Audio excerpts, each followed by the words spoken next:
délégation venue de Tivaouane et tous les joueurs de FC Gadiaga à travers le capitaine emblématique Yankhoba Konaté.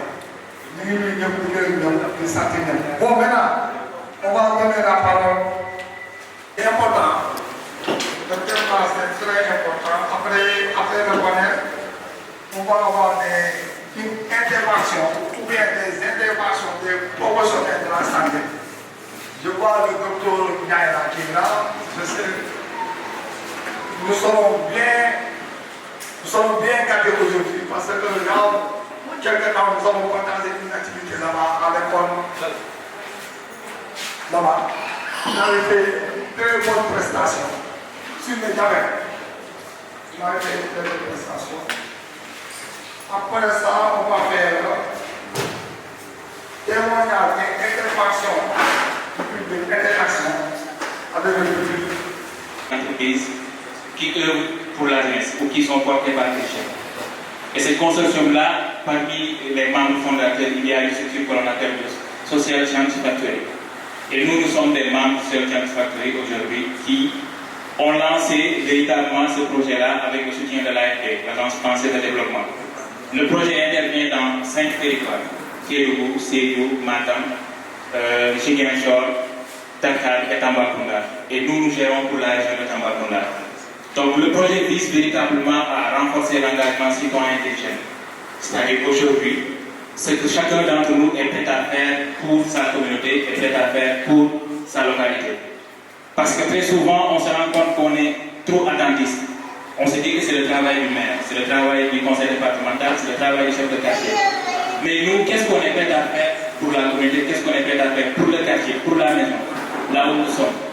Il a parlé aujourd'hui, il a évoqué du moins un terme, le colibri. Je ne sais pas si vous connaissez un peu le colibri. Le colibri, c'est un petit oiseau, très petit. Donc, Social Chance Factory est né à travers une légende qu'on appelle la légende du petit colibri. C'est une légende qui raconte qu'il y avait un incendie dans une forêt du moins. Et là, tous les animaux étaient terrifiés. Ils ne faisaient rien. Tout le monde regardait carrément le feu se propager. Et le colibri, le petit oiseau, très minuscule, avec un bec assez long, s'est levé et allait chercher des gouttes d'eau à travers la rivière pour éteindre le feu. Donc vous allez sûrement me dire que le petit colibri ne peut rien faire face à ce feu. Et le tatou, un animal qui était là-bas, lui a dit: mais colibri, tu es fou. Tu penses qu'avec ton petit bec que tu vas éteindre ce feu-là? Le colibri lui répondit carrément: moi je fais ma part. Il lui dit: je fais ma part. Ce que je ne vais pas éteindre le feu, mais je vais faire ma part. Et par là, tout le monde s'est senti concerné. Tous les animaux sont activés et finalement, le parle d'espoir. Parce qu'il y a qu'à venir espoir. Et c'est cet espoir-là qu'on veut réveiller chez tous les jeunes. Que chacun puisse faire sa part dans sa communauté. Et que, in fine, les problèmes qui sont là, les difficultés auxquelles nos communautés sont rencontrées ou confrontées seront véritablement résolues. Je ne sais pas, est-ce que ça mon maman comprend bien quoi que je vais dire? Pour le dire, parce qu'en fait, il faut que nous donc c'était ça pour le moment. Je de remercier véritablement tout le monde. Mais nous avons ñu jàppale ko mu def ay traitement ba tey nii temps yii la am jëkkër donc gis nga loolu sax moo tax mu xam feebar man sama wax jógee na fii mu yóbbu hépatite B France bu mu eggee France dañ ko ne hépatite B nga am na am mi ngi en phase de guérison te mi ngi doon doxal ndax moom Bakel yóbbu ko woon donc loolu sax dina mën a xam dina mën a tax nga xam feebar bi nekk ci yow bu ñu jógee foofu boo defee doole sax sa groupe sanguin da ngay xam da ngay gis dëkk yu bëri di traîner boo leen gisee si modèle bu ñu koy dawal sax dañuy wér te yow xamoo sax sa groupe sanguin boo daanee nga perte sang nga dem centre de santé bu fekkee sa 5 minutes moo des pour nga dugg su jël 5 minutes dañuy jël sa deret bi def ay analyse de balaa ñuy xam sa groupe sanguin bu fekk dem la par contre boo xamee sa groupe sanguin dañuy ñëw rek xool deret bi nga yoroon ñu teg la ko mu dem donc sans aucun problème donc message boobu laa am bu may lancer vraiment il faut que ñu organiser ay don de sang et puis organisation don de sang c'est facile il suffit nga woo ñu wax ñu ko yow nga préparer say équipe ñun ñoo gérer lépp sandwich bi collation bi ainsi de suite lépp yow da ñuy woo rek nga gisee élément donc xam nga que loolu yoon na donc loolu dañ ko war a multiplier gars yi xam ne ni c'est gratuit kenn du jaay merci beaucoup. merci Yaya. maa ngi nuyu ku ci nekk ak santam di leen gërëm bu baax di gërëm organisateurs yi parce que ku ci nekk sànq ba tey bu jëlee la parole danaan maa ngi remercier partenaires yi maa ngi remercier projet Yaakaar waaye tey ñun tamit dañ leen di remercier ñi fi teew yëpp parce que tey jii lii li ñuy wax ak citoyen lii mënu ko weesu tey dimanche la ku ci nekk si yéen lu bari ay idées ñu toog fii nii pour teewee ndaje je pense que loolu vraiment lu am solo la te li ñu naan ak citoyen amul mag amul ndaw amul góor amul jigéen parce que tey boo xoolee ndaje bi gis nañu suñu ay moment te pourtant tey pour ñu par rapport ak thématique bi ak par rapport ak ndaje wu tey jii nii également aussi di soulever au ñëw am na koo xam ne léeg-léeg jabaram dafa feebar ba nekk à stade D ñu ne kii mayal ko deret te jëkkër ji mën na ko may deret mun nañ ko ñaanal démb rek sama rakk may wax mun nañ ko ñaanal kon yàlla yëkkati ko wala kon mu dee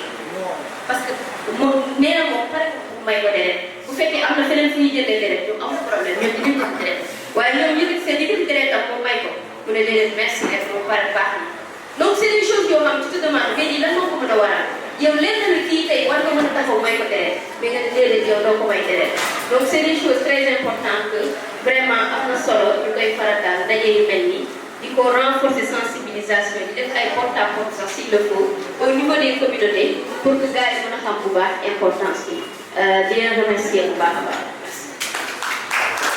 jërëjëf xarit ko ni dema ina jaare mo kon parce que bakana fay dil mutu na ngere o accident o soni kala donc o ko o imanga ta département qui avance pour na département qui avance il faut ko activité non donc so suna ma xam to fay o sunu dem ni on a fait o ga be dem mo ko pour ka ba tiaw ko ana ke be kere ana ko ina ha dem mo parce que faut assurer wala assurer pour suna me dem mo ko inshallah mo avancer merci encore Yankoba merci encore Yankoba yow li la wax Cheikh Omar le nouveau président de la zone communale de Bakel à l'UPIS on a le bord surtout la jeunesse grand secteur nous n'avons pas surtout au Mahamba donc on a des grands parents surtout sensibiliser par les réseaux sociaux na pour équipe nous pour d'autres pour information que asuna nous donc moi je vais lancer pour soutenir mais il va les canaux c'est pas question là tu vas aller danser pour les qui n'y pas il va le faire à canal ici pour l'histoire pour un 80 ici pour y miner la mairie on a nos dedans quoi normalement on a quelque part on que soit à Katian Bakel hôpital à Katian tiens on va le bal nous autant on peut engager pour que sur l'occupation de nous parce que la plupart on a fait pour revoir ce qui n'a pas la peine pour tamba n'a pas la peine en plus encore qu'il m'a vu au moment quand il n'a pas c'est pas facile à n'appeler surtout Franck Kibar voyage sur le monier chaque 2 semaines WhatsApp au mois sur un travail qui s'enseigne donc moi fois on va pas sanctionner on a c'est pas l'occasion de vous remercier mais je tiens quand même à magnifier votre altruisme votre amabilité envers notre expression et vous avez toucher le nord gorgien même de notre existence, c'est la population. Donc on a le même dénominateur, c'est la population. Et je ne vois pas en quoi on ne peut pas vraiment cheminer ensemble pour satisfaire les besoins de ces populations-là. Voilà, ceci étant dit, donc chers participants, donc nous sommes au terme de notre activité, c'est-à-dire la journée internationale du don de sang. Les réflexions et les suggestions des uns et des autres ont été constructives. Et je crois que l'info, à quel futur events, vraiment ont pris bonne note pour vraiment intégrer ces suggestions-là et réflexions pour vraiment aller vraiment plus loin. Donc voilà, sur ce, remercier tout le monde, tous ceux qui ont fait le déplacement, surtout mes amis de Tiabo. Vraiment merci beaucoup. Vous souhaitez vraiment un bon retour dans vos familles respectives. Et merci beaucoup à tous les Bakélois et à tous les participants sur ce que tu as vraiment close cette journée internationale du don de sang. Merci. Vraiment. Merci encore à ce savant public. Merci à toutes les autorités qui sont ici présentes. Merci aux partenaires techniques financiers Yaka. Merci aux joueurs, merci aux braves dames qui sont là. dañuy jël rek pour bi nga àndal rek ñu dégg te des fois jeunesse bi tamit ngeen xamal leen ne des fois yow mën nga jox deret pour sauver kenn sa mbokk la buggee kenn deret boobu su àndul ak deret boobu duñ ko mën a def mën nañ ko jox keneen loolu du wàññi dara loolu yëpp ci sensibilisation il faut ngeen yokk ko parce que nit ñi xamuñu loolu ak jaay bi ñuy wax surtout ngeen di ko wax di wax ne kenn jaayul deret kenn jaayul deret du fenn fu muy jaay deret nit ñi ñu xam loolu te ku gis ku koy jaay tam ko yaay bu mu ko waxee na ko dénoncé ñun daal ñoo ngi fii di leen jàppale di leen kii di wax ne ñun ay femmes de développement lañu fépp foo leen ñu woowee ñun dañuy ñëw di leen gunge fépp foo leen ñu woowee ñun dinañ ñëw di leen gunge surtout loo xam ne pour sauver des vies la ñun du ñu sonn si loolu du ñu tayal si loolu vraiment di leen wax ne gàcce ngalaama jeunesse Bakel yéen gën a booloo gën a jàppante comme ça développement bi mën a dem kanam ñun tamit ñu ngi fii en tant que femme leader di leen accompagner merci beaucoup.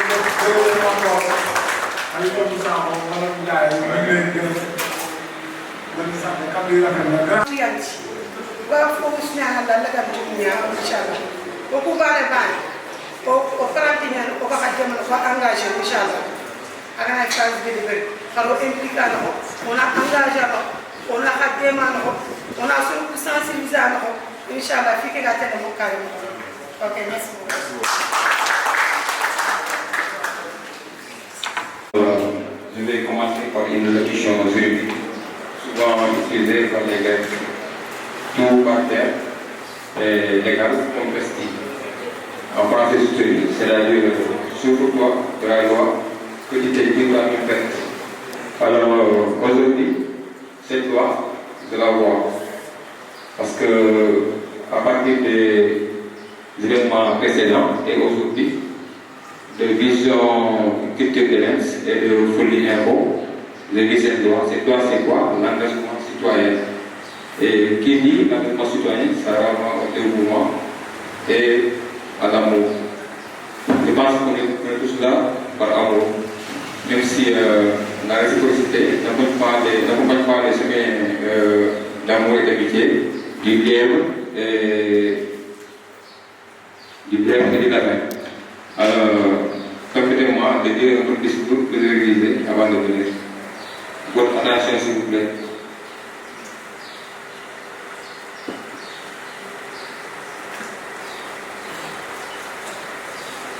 En ce jour solennel, où le calendrier marque la journée mondiale des donneurs de sang, une réflexion profonde s'impose.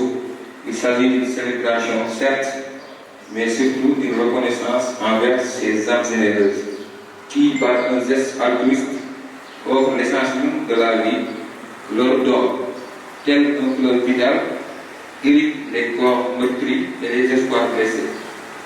Symbolisant la solidarité humaine dans sa plus pure expression, les idées directrices de cette journée convergent vers un appel de blanc. Sensibiliser l'opinion publique à l'importance cruciale du don de sang. C'est un acte qui transcende les frontières, les cultures et les croyances, unissant l'humanité dans un élan de compassion. Il met à l'humain le rôle vital des donneurs de sang dans le système de santé, en assurant l'accès à des transfusions sanguines sûres et efficaces, indispensables pour sauver des vies. En cette journée, saluons ces heureux de l'ombre, ces citoyens modèles qui, par leur don, incarnent l'espoir et la résilience. Leur geste empreint d'une noblesse rare est une source d'inspiration et d'un rappel constant de notre devoir de veiller les uns sur les autres. L'acte de don de sang, véritable don de soi, cerise un coup de bébé. Kanya espoir karanga, kanya kiri karanga, ado ay une participation pour être là, parce qu'ils sont là pour là, dans le travail. Aka kiri bébé. Kan kita main kue dengan isi antara kita. Antara dia mana? Ibu ada main yang mana yang saya suruh kaji bunyi deh. Antara orang makan orang nampak dekat ini macam apa sih? Yang anjing dia ni buat. Nanti kayak apa ni? Pada yang aku sama aku mah. angana sikani yimu kusikani kuma na jamane ko ngam Allah wante manna Allah garante manna anna to bari mo ke bi angana ko daga xeni na daga xeni mais que joue à Niger mais maman de faire une attaque à Moubé à qui de Moubé il tient bleu voilà on a un article qui on a un peu de je suis très content c'est ça l'espoir à jouer Maxime Gaye à la sur canalisé il se sait le bouton il vous aussi c'est la félicité et nous la transformation dans le diable il a dit voilà l'article merci. C'est Aminata Ba alias Miaba, ASP détaché à l'IR de Bakel.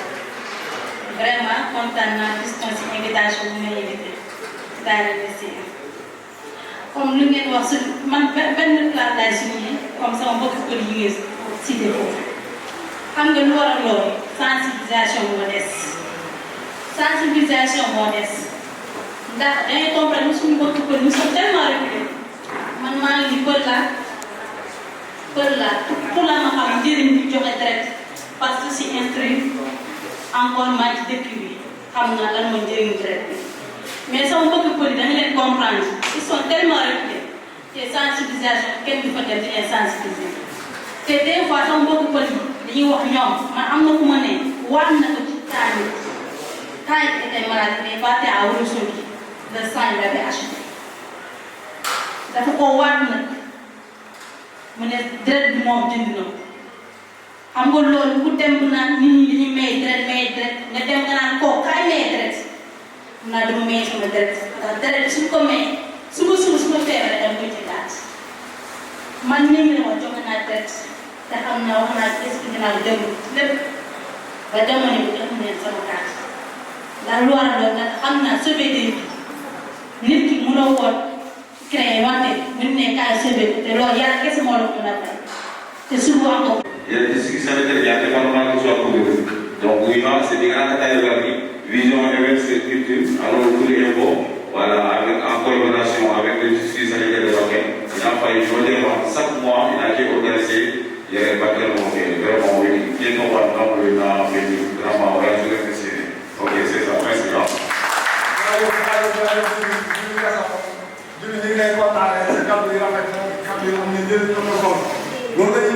On va essayer de répliquer ces activités un peu partout dans la commune.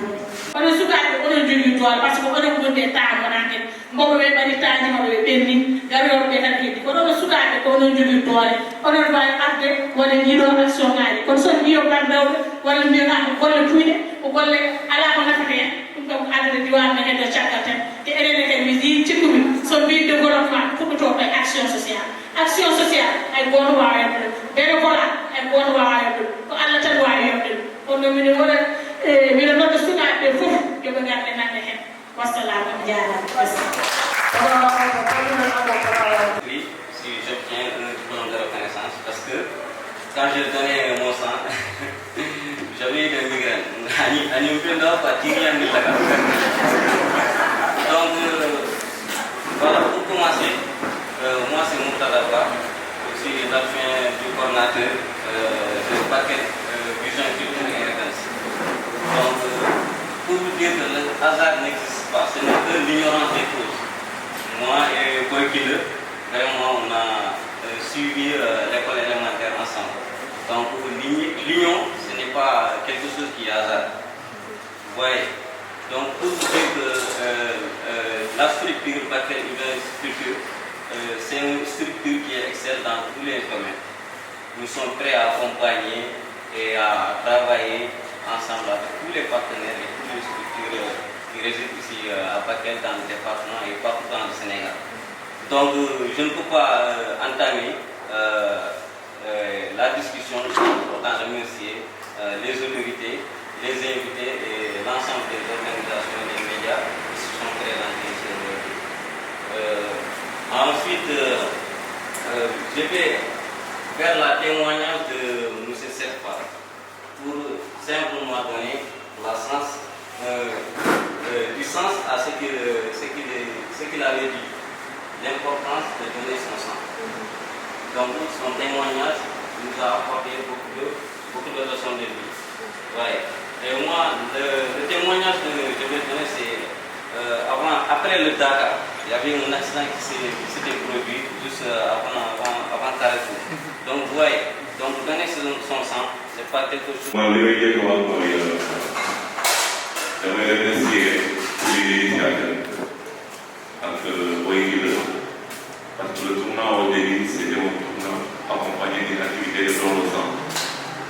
Et don de sang bi maanaam li ñu séntu woon c'était pas pour donner même de sang mais c'était pour sensibiliser la population pour ñu comprendre yàlla dogal na message bi jàll na ba ñu am ay poches donc activité yu mel nii boo ko bëggee organiser da ngay xool Sénégal lu mu gën a bëgg mooy le sport de football bi ñu defee sport bi ñu ko lancé dañu ne département bi yëpp te au final 8 rek lañ am te ci 8 yooyu boo xoolee waa Diaw waa Yaakaar li ñuy joxe amul beneen village bu ko joxe donc ce qui veut dire que le message est passé après le tournant Foulé avait lancé un message encore en disant qu'on va prendre une journée pour organiser un don de sang à Diaw dañoo gis vidéo bi rek automatiquement ñu validé ko donc ce qui veut dire que le billet est arrivé donc du coup au-delà du tournant on va remercier les équipes 8 équipes qui participent donc peut-être yéen a ko comprendre cette année mais à travers ça peut-être l'année prochaine on aura d'autres équipes qui vont participer. te ñun ci ay activités lañ def te dañoo am projet à long terme boo xam ne dañ koy ñëw présenter léegi donc parlons du goût de l'espoir mooy t-shirt li ñu sol nii du goût de l'espoir mooy yaakaar mooy jigéen comme ni ñu koy waxee donc activité baa ngi donc lii li ñuy ñaan di ko ñaanal ñu fexe Bakel mu am hôpital dignement reconnu boo xam ne dina mën a accueillir le département de Bakel on en a vraiment besoin donc message boobu lay lancé fii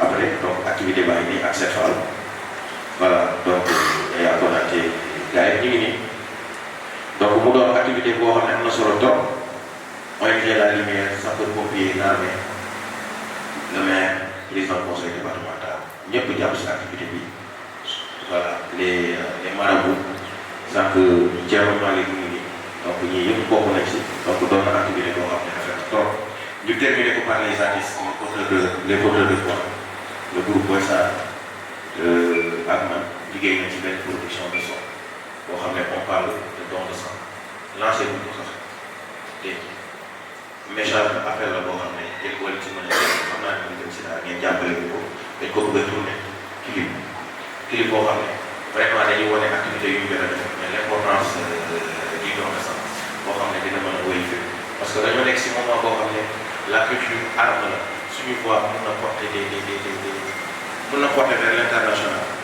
donc suñu voix fu mën a dem peut-être suñu image pour fa dem wala suñu tàgg pour fa dem donc quand vous avez l'opportunité vraiment de nous accompagner ngeen jàppale ko on a besoin de ça donc li mooy en quelque sorte nos activités que je voulais présenter léegi ñu ñëw si goût de l'espoir mooy t-shirt ñuy sol goût de l'espoir yaakaar jigéen je pense que loolu la ñu koy waxee ensemble on a besoin de ça parce que sensibilisation c'est pas uniquement la communication c'est pas uniquement si wax mais geste am na équilibre am na je pense que bëgg nañ la côté yëpp mooy image donc ku gis goût de l'espoir li nga xam ne ñii si waxu dara lañ am et je pense que nii projet bi ak li ma suivre yëpp gisaguma Sénégal ñu am mbir bu mel nii te pourtant dañuy gis ay caravane tekki fii dañuy gis caravane jot na dañuy gis caravane bu nekk mais est-ce que du dañuy gis caravane de don de sang boo xam ne dafa war a dem le Sénégal national donc je pense que amoo donc goût de l'espoir mooy dañuy créer des marques des vêtements yoo xam ne day ànd ak marque bi dañ koy mettre dans le marché vendre ko nationalement fii mooy suñu objectif d'abord déjà mais ensuite ubbi ko à l'échelle régionale ak nañu def à l'échelle nationale tey jii xaalis boobu noonu ñu si amuñu moyen parce que ay ndaw lañ ñu ngi si début mais buñ demee ba jaay yi ñu am si ay bénéfice xaalis boobu lañ bëgg a jël def si des actions sociales bu ñu waree ba campagne départementale mais bu ñu amul ku ñu accompagner ak xaalis boobu noonu dinañ ko mën a def parce que déjà waa Kiyaabu ñoom pare nañ pour accueillir ñu te organiser foofu journée de don de sang donc loolu dañ leen koy jaajëfal.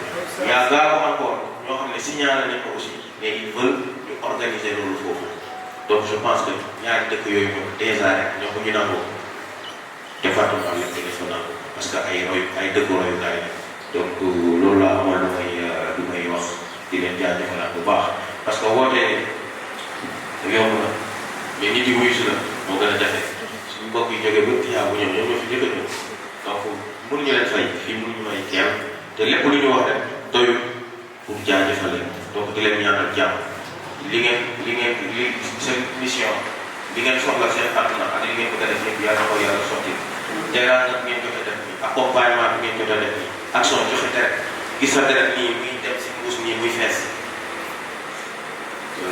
vraiment lu garaaw mais am na ñoo xam ne nangu nañ ko def donc loolu dañ siy santaat yàlla bu baax a baax a baax am na ñoo xam ne fii tamit ñu ngi fi amaana mënuñu may deret mais fépp foo leen woo activité lépp lu jar pour ñu mobiliser ay nit ñi ñoo may deret dañ ciy joxe donc ñun tamit duñ leen bàyyi ginnaaw loolu lay wax les sportifs les joueurs seetlu ngeen gis ngeen résultat keroog doon na sax ma def na sama mbuus bi pour mu fees problème à la fin affaire dafa dem ba bouger quoi ba bouger mais xoolal joueur yi dañuy def dañuy branché même pas 2 ou 3 minutes seen mbuus yi fees leen pour deret bi arrêté sax day doon problème pour dire que son frère quoi ñoom di doon fi fekk ñu continuer seen activité donc les sportifs yéen a mën a tax suñu projet bi réussir man sax damay tàmbale sport bi ngeen jàppale ma si biir pour affaire yooyu donc loolu la woon di nuyu sama maman yi les femmes jaay merci.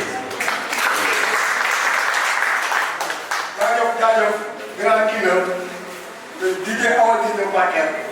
L'ami des enfants, l'ami des femmes, l'ami de la population bakeloise, l'ami du département, un acteur de développement, un gars très disponible, très dynamique, toujours au service et au service de sa communauté. Monsieur le Président, à tout seigneur, tout l'honneur, vous avez la parole pour clôturer en côté, comme nous avons démarré tout à l'heure en côté, vous allez clôturer en côté.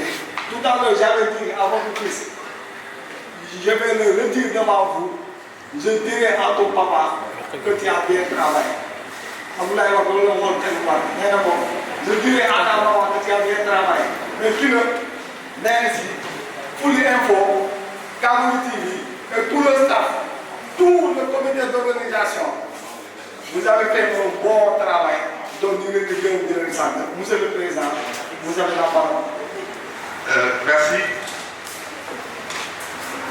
Peut-être que nous avons ça, mais simplement à la jeunesse que je suis là. Les partenaires techniques et financiers, on est là. Sinon, mon jeune frère, monsieur le maire de la commune de Bakel, m'a représenté à cette réunion. Je sais qu'il m'a représenté très dignement. Mais comme je n'ai pas mon micro, je vais faire avec mes deux minutes. Santé Dieu. Encourager surtout les jeunes qui ont une initiative. Oui, affaire pour le centre de santé, vous avez souvent manqué tout le temps à Bakel, lorsque le centre a besoin du sang, ils font appel au service de l'ordre, les forces de sécurité. Bakel, il y a des gens qui mais ces gosses-là, ils ont créé une véritable révolution. Et je dis, ils ont engagé au thème de Johen Traite. Johen Traite, je ne peux pas dire non. Je l'ai dit dans séance pour Moudjibi Fale. Que les gens qui ont Johen Traite, il y a la traite sur mon modèle consommé traite. Je suis dem de salat ko traite mo. Su ma joxe traite tey suba yàlla traite nga def accident. Soxla traite poche bi nga joxe woon ñu defaat ko ci yow. Dañ fi daan évacuer un malade jusqu'à Tambacounda, jusqu'à Ourossogui. parce que deret amut dañ daan jooy banque de sang góorgóorlu nañu ba indi nañ frigo pour war a mën a conserver deret tey ñun waratuñu am problème de deret kon Fulli Info association Vision Futur Events ak seeni membres yëpp ñu ngi leen di jaajëfal di leen encouragé et aussi jàpp nañ que ne lii activités yi dinañ ko pérenniser buñ ne def nañ ko rek réussir na alors dañuy toggaat lu yàgg non activité bi nay lool dans les quartiers sensibiliser population bi pour que ñu xam ne Bakel c'est nous keneen lu jóge feneen ñëw defar lu jóg tey centre de santé c'est vrai ba tey des na mais am nañ ci spécialité yu bëri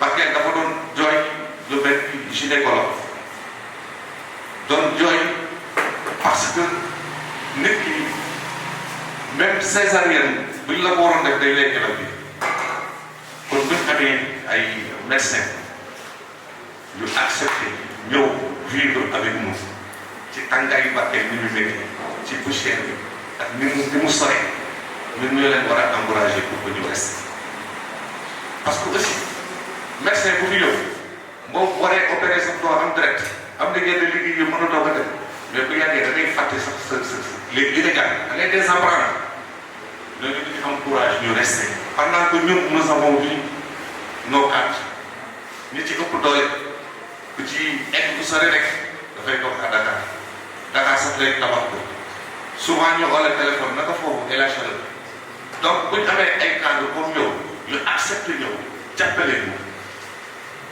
accompagner malgré des conditions difficiles ñun ñoo leen war a encourager pour que ñu reste les partenaires techniques et financiers ñu ngi leen di ñaan aussi nga def une discrimination positive pour Bakel Bakel dafa sori Bakel condition de vie dafa métti bien vrai qu'on a une jeunesse très consciente en ce moment fi mu toll nii accompagnement rek lañ soxla bu ngeen leen jàppale moi je pense que Bakel dinañ ko régler et dans tous les domaines voilà ma terminer par wax à mon jeune frère merci d'avoir accepté de représenter les deux institutions amuñu différence mairie ak conseil départemental ils sont élus par les populations et nous sommes élus par les mêmes populations donc je vous fais l'honneur de clôturer la cérémonie.